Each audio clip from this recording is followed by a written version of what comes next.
We first have to understand that the base is that we consider the Jews and the Christians to be Ahlul Kitab, that they are people of the book. Yeah. And so we have a relationship with them. We can actually eat their food, and there's even intermarriage to a certain extent. I mean, we consider them to be very similar to us. They are part of the revealed text communities.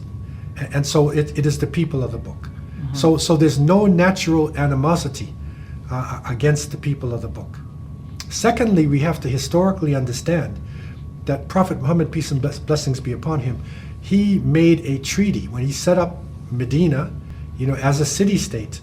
The Jewish people were allowed to live in the city and not be forced to be Muslim. Mm-hmm. And there was a treaty. They played their role within the city, and they were allowed to maintain their customs and their feeling. Mm. And so throughout our history, you'll see that wherever the Muslims were able to establish authority, it's a really interesting point, the Jews felt more comfortable there than in other places. Mm-hmm.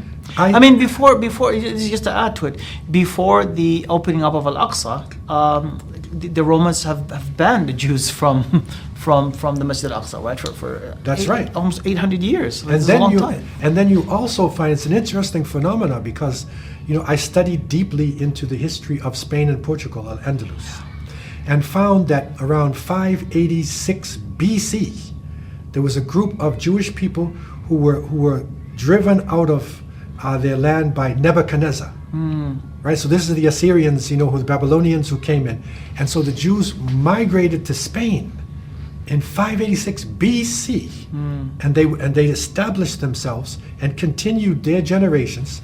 They lived in parts of North Africa too, and so when the Muslims came into that region, they found that Jewish people were being oppressed by the Visigoths, by the extreme Trinitarian Christians. So Christians who believed in one God and Jews who believed in one God were oppressed. So the Muslims took over the territory.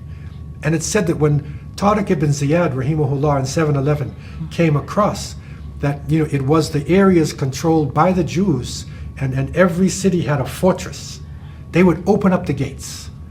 And they would tell the other people, let them in, because we know them, right? And so they literally thrived in Al-Andalus. And historians agree, even Jewish historians, that the greatest time of Jewish literature is under Muslim rule. Wow. Maimonides, who is considered to be the greatest scholar in Jewish history, lived under the Muslims in Al-Andalus, and he actually migrated to North Africa and to Egypt, and he served under Muslim rulers, lived comfortably. And you'll find within Moroccan culture, Algerian, right across, you'll find Jewish quarters. It wasn't until the political movement came in. You see, that's when things changed, because now it became a political movement that displaced the Palestinians, right? And so this is where relationships started to change. So it's not based on the religion.